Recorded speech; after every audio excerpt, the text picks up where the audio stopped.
A situación sanitaria leva o Concello de Barro a evitar as masificacións pero non a cancelar os seus festexos. A vila celebrará a festa do viño pero adaptándose á situación sanitaria.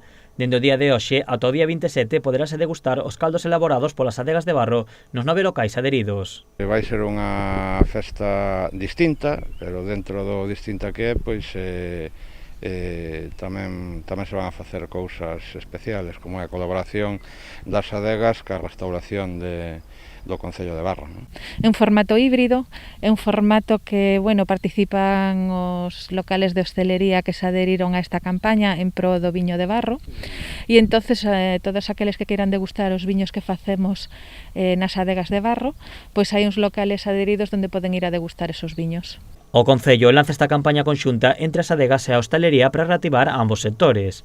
Para as adegas é unha oportunidade para mostrar os seus viños. Para nós sempre é importante poder participar en todas as iniciativas que se den a coñecer os nosos viños, os viños daqui do Concello de Barro, que a máxima cantidade de xente pois poida ter a oportunidade de degustalos, probalos e disfrutalos. Pois despois do ano pasado que estuvo todo cancelado e tal, somos unhas poucas bodegas, é un feito promocional importante, non?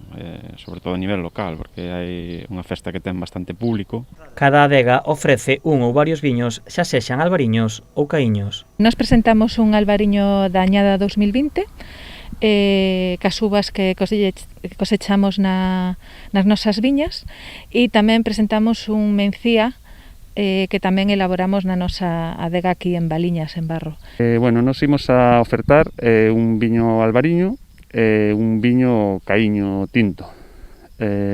Son dous viños tradicionais dos que sempre se elaboraron aquí. Nós só temos un viño, facemos un viño, somos unha adega pequena e vamos presentar o Casaleiro de toda a vida. O noso Moraima, que é un viño elaborado a partir de cepas antigas, e o noso Caíño, que é elaborado a partir de cepas prefiloséricas todas. Os clientes que proben os viños nalgún dos locais adheridos entrarán no sorteo dun lote completo de todos os viños participantes na festa.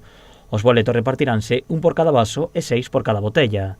Cada bar sorteará o seu propio lote.